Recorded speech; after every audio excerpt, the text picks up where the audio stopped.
Hi, I'm Luna. Welcome back to my channel.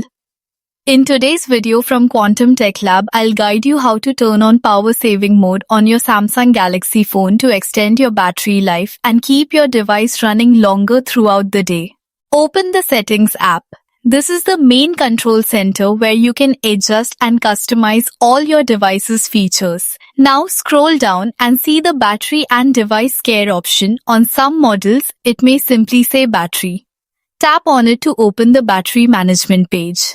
Here, you'll see useful information like your current battery percentage, usage details, and background activity. Look for power saving mode and tap on it. You'll see a main toggle switch at the top of the screen. Now tap the switch to turn it on.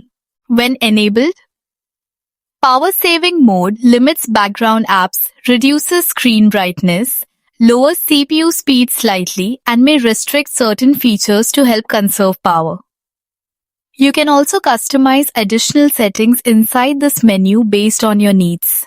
If this tutorial helped you, be sure to like, comment, and subscribe to Quantum Tech Lab for more simple and practical tech guides.